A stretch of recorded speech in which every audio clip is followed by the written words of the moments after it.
Si chiama Chris Lehane ed è il Head of Global Policy and Public Affairs di Airbnb, al quale chiedo ovviamente di salire sul palco.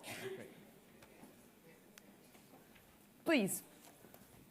Grazie nice to mille. have you here. I'll leave the floor. Mi spiace, ma parlo poco italiano, molto poco. So thank you very much for having me here. It's a real honor to be at this conference. I want to thank my Airbnb colleagues who are here in the room with me. But I once worked for a former United States president, and the thematic of his government was, it's the economy, stupid. So it's great to be here in Italy, a country that is well known for looking to historical lessons to help chart the future, to be here with a current president who is talking about, it's the new economy, stupid. I really, really enjoyed your remarks. I thought they were incredibly observant, and I'm really excited to continue the conversation and be working with the organization. I also, when I found out I was going to be coming and speaking to a group of entrepreneurs in Italy, I was curious as to whether I could wear the usual entrepreneur clothes that we wear in Silicon Valley. I was going to wear my flip-flops and my hoodie sweatshirt. But knowing it's Italy, I really had to upscale.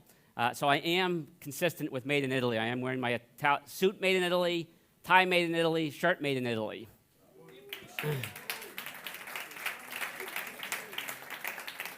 And that's consistent with my heritage. 3 of my four grandparents are all from Italy, were born in Italy, and came to the United States. So they would probably be very upset that I'm actually speaking in English at this. So again, thank you for bearing with me. What I'm going to talk a little bit about today is the huge transitions that we're going through in society, a lot of the themes that were talked about earlier. And when we think about it, we really see a number of major changes that are taking place out there. But what I'm going to walk through is first the changes that are taking place. Secondly, the sharing economy and how Airbnb grew out of that sharing economy. Third, the Airbnb social value proposition, how we're working with society. And then 4, and this really picks up on the earlier remarks, how we can make this work for everybody. So as we look around the world today, we see 5 major changes taking place. The first and most obvious one is our technologies are changing, what you're talking about here today. Today, there is more power in that handheld device that you have than was in the Apollo 11 spaceship that took humanity to the moon. And not just a little bit more power, but a lot more power.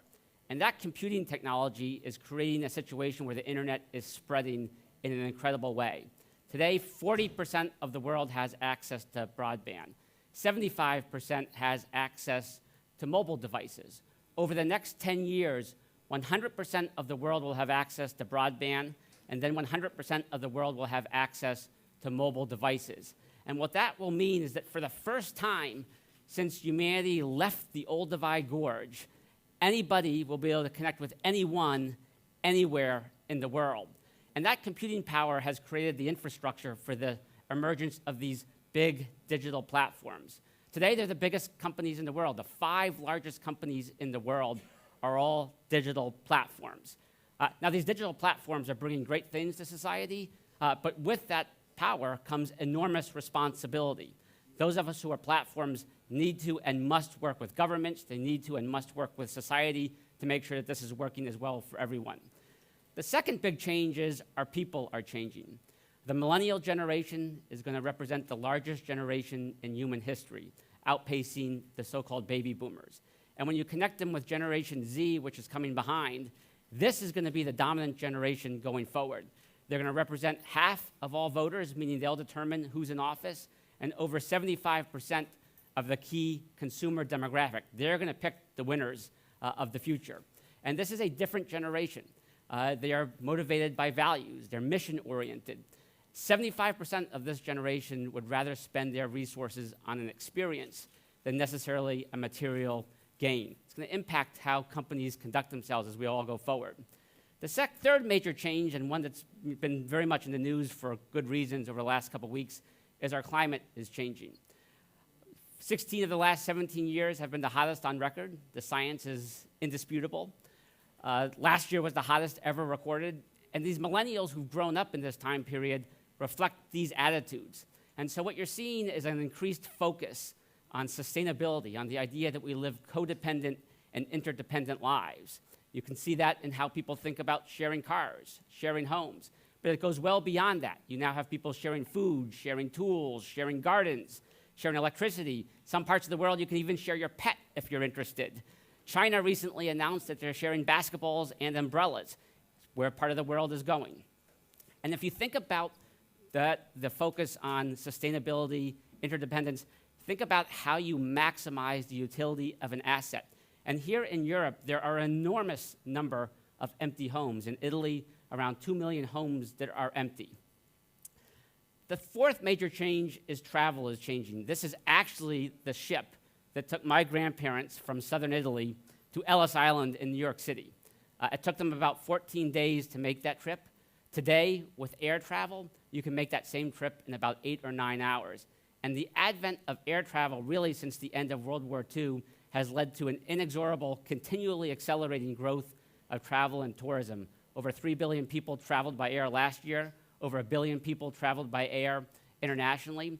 Today, travel and tourism is 10% of the global economy and growing. It's bigger than big oil. 1 in 10 jobs globally is attached to travel and tourism. You see the same numbers here in Europe. Europe is actually the #1 travel destination in the world. So Europe is particularly related to travel and tourism. And when we at Airbnb think about this growing economic sector, we think about it a little bit the same way that some may think about healthy food and junk food. We think that there is good travel, healthy travel, and we think there is mass travel. And some of the ingredients that really distinguish healthy travel from mass travel are ingredients that are really relevant here in Italy. Is it accessible? Is it authentic? Is it local? Does it benefit everyone? Is it sustainable? Those are all things that we really think about as we move forward with our business. The fifth big change is our economy is changing. People are going from working on an industrial floor to working in shared workspaces. The nature of work is changing. People are now not necessarily working for one company for 40 years. They're now working in a more mobile way. Increasingly, that's the situation here in Europe. More and more of them are freelancers or contractors, meaning that they're working multiple types of jobs to make their economics work, particularly the case with younger people. But with these changes, there are some real challenges. As technology has kicked in, typically in the past, what you have seen is technology increases productivity and wages go up.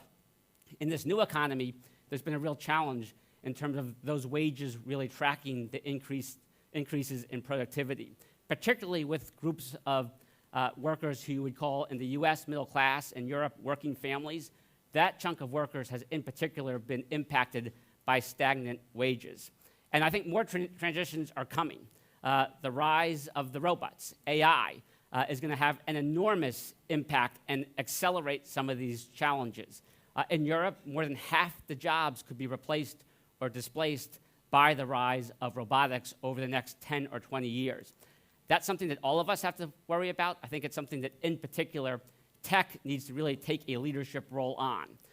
So you put all these factors together, the fact that the technologies are changing, our people are changing, the climate is changing, the economy is changing, travel and tourism is changing, and really with the economic crash in 2008, you get the sharing economy. The sharing economy is really broken up into 2 sectors. You have shared labor, which is something like driving a car, and then you have shared capital, which is maximizing the value of a capital asset that you control. And that's what Airbnb is. If you're going to go to the finding where Airbnb started, you'd go to this apartment in San Francisco in 2008. Our founders, all 3 of whom are millennials, 2 of them were recent art school graduates. They were having a difficult time making their rent in San Francisco. There was an art conference. They decided to make available some airbed mattresses. They made the airbed mattresses available. They made their rent that month, and an idea was born. And that idea was to make rooms available on an internet site. From there, we began to make whole homes. Then, tree houses.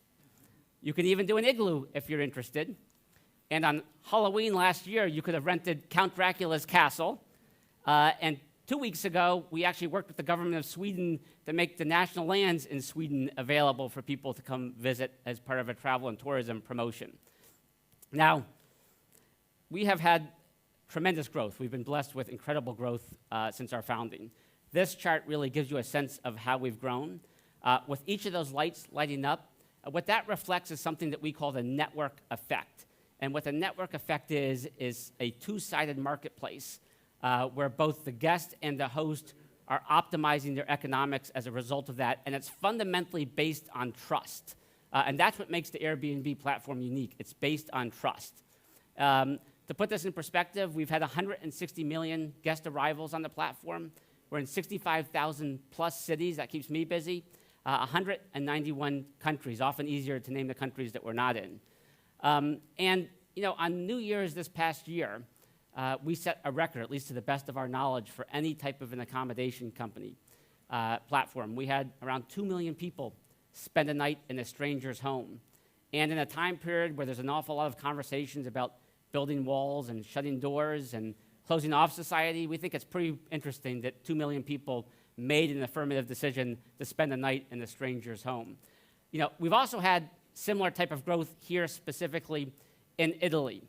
We've had 6 million people travel into the country last year, and we had 2 million people travel from the country on the Airbnb platform. One of the really interesting things that we see from our data is that Italy consistently gets some of the top ratings from guests who are traveling into Italy. I think there's some obvious reasons for it. One, the culture here is just fantastic. The food, the music, the literature, the history. But really what we see from our survey data is that the hosts in Italy, the people that you and I would refer to as micro-entrepreneurs who are using their homes, they're some of the best hosts in the world. They're opening up their homes, opening up their neighborhoods, opening up their communities. And that's one of the reasons why our business in Italy has been so successful. You can see it here in this region. 370,000 people have come in, 78,000 people have traveled on the platform. And then our Italy listings in the country writ large. We saw over 40% growth last year alone. And in this region, we saw about 67% growth, which again goes to the power of the platform in terms of its ability to bring people to the country and the region. Now, who uses Airbnb? Our constituencies are based on three.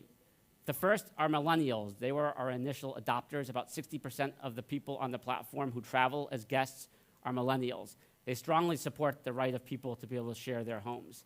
Second category is this growing middle-class working family constituency. Over 3 million hosts, the majority of them are middle-class people who are using the homes to generate supplemental income for them. And you can see when you put our hosts and our guests together in cities, we're beginning to generate a pretty sizable portion of the population. Over 25% of the population in Paris is actually on the Airbnb platform. The third constituency are women. 55% of all the Airbnb hosts on the platform are women. That's very unusual in most economic sectors. Typically, the males are the majority, unless you're at a low-end economic sector. On Airbnb, it's the women who are making the majority of the revenue off the platform. And senior women are our fastest-growing cohort of hosts. Often on fixed incomes, they have empty spaces in their homes because their children have left or they're visiting families, but they really like the social connections that they get. Now, for us to continue to have this type of growth, we do really need to deliver on a social value proposition. Earlier, I had talked about how millennials view the world. Well, as we go forward, millennials are increasingly asking a threshold question. Is a company good or not for the world? That impacts the decisions that they are going to make, and I think that not only applies to us, but really is going to apply to a wide range of companies as we go forward. I think one of the reasons we've had success is because we do deliver a value proposition for society, and it breaks down into three categories. The first is we democratize travel. In the 17th and 18th century, there was something called the Grand Tour, where if you were the son, and it was only sons then, of an aristocrat in England, and you graduated from a Cambridge or Oxford, you would come to Italy and be able to spend a year expanding and extending your education. Well, we're trying to make that available to as many people as possible. 1 in 3 people who travel on Airbnb would not have been able to travel or stay as long but for the availability of Airbnb. This chart gives you a sense just in the price differential between what an Airbnb room or house will cost versus what a hotel room will cost. Secondly, we're democratizing capitalism. In most capitalist structures, the entity that controls the supply chain makes the vast majority of the money. On Airbnb, it's much more of a circular model. Our hosts, who again are our micro-entrepreneurs, they make 97% of the money by which they list their home for. And so in Italy, the typical Italian host is renting their home 23 times a year. They're keeping 97% of the money, and they're making, on average, about 2,300 euros a year. Here in Genoa, the average typical host is renting their home 48 days a year. They're making 97% of the money, and they're making about 3,000 euros a year. This is a vacation rental area, so it's a little bit higher here than in some other areas. The third thing we do is we democratize the revenue from travel and tourism. 50% of all the money that our travelers spend actually stay in the community where they are staying. And most of the time, they're staying in communities that are typically not tourist destinations. So let me give you a sense here in Italy. The red dots up here in this map show you where the hotels in Italy are located. They're clustered around typical historic vacation destination places, great places. The green dots represent the Airbnb listings throughout Italy. 43% of our business in Italy is actually in non-urban areas, meaning that they're in rural parts of the country, in small villages that really do depend and rely on the economics being generated by the platform. So how do we make this work for everyone? Home sharing is not new. It's existed for some time, but home sharing over a digital platform is new. And so every time you go through a transition in society, there's always a need to come up with new rules and new approaches. It's not the first time we've been through something like this. One of my favorite stories, I was a history major in college, is what happened when electricity was introduced. But when electricity was first introduced, there were concerns. Cities didn't necessarily want the light. They thought it would make cities less safe. Cities then tried to apply the gas lamp laws to electricity, even though it was a totally different technology. The folks who controlled the gas lights opposed electricity, actually tried to pass laws to ban electricity. That may sound a little bit funny from the perspective of today, but to us it sounds a little bit similar to some of the challenges that we're going through as we work through these issues with cities all over the world. So how do we make it work for everyone? We really work on a three-pronged plan. First of all, we really focus an awful lot of time on educating people. For a lot of people, this is still something that is really new in terms of how it works. So we make data available. We talk with opinion leaders, groups like this. We engage with the media on a regular basis. Secondly, we really proactively engage with governments. Earlier, I had talked about the role of platforms being really responsible in society. We do fundamentally believe that we need to partner and work with governments. I think at some level, technology in some places has gotten ahead of society, and I do think the platform companies do really need to work with governments to better align things. And how do we do that? Well, we share data. On our platform, we share data down at the neighborhood level of what the platform looks like in a particular city. We're committed to paying our fair share of hotel and tourist taxes. We've collected taxes now in over 300 jurisdictions globally. And then we really work with cities to evolve policies. Every city is different and unique, and you need to come up with specific policies for those cities. Today, over the last year, we've put in place more than 300 partnerships globally, and those partnerships really have helped us to understand the different types of tools that we can really bring and offer to cities to help make the platform work as well as possible for them. In fact, just a couple weeks ago, we released something called the Airbnb Policy Tool Chest, which offers the specific lessons that we've learned globally so that we can help educate and work with cities. And then the third thing we do is we work with our hosts. They're our community. We call them the Airbnb citizen. Because of the economics, they're very connected to us. We actually, based on a YouGov study that was done at the end of last year, we have the highest brand identity, brand association of any brand in the world, which is particularly remarkable for a company that's this young. But that then goes to the fact that those hosts are making 97% of the money. They think they are part of a larger community. They understand that. And so we've really created these home sharing clubs. There's 166 home sharing clubs that exist around the world right now. Those are hosts who volunteer and organize themselves. I was with about 100 hosts in Roma 2 days ago. As you would, I'm sure, assume, they were a very passionate, heartfelt crowd, but our hosts tend to be that way. And we're on course to have about 1,000 clubs by the end of 2018. And again, they really are our best advocates. They really do the best job of educating the world on what we are doing. Now, taking a big step back, and I'll bring this to a conclusion, every era goes through transitions. You need to create new approaches. You need to create new rules. The status quo always resists those change. Again, lessons of history. Those who want change, they really harness the winds of history. They build movements and work with governments as partners. Our era really is no different than that. We're going through the same transitions and the same challenges. Our world is changing. That's the fact. And as we go forward to really make this work as well as possible for everyone, we are committed to a set of principles that really guide how we work with governments and with society. We do believe in healthy travel instead of mass travel. We do believe in an open society, a society that doesn't have walls as opposed to a closed society.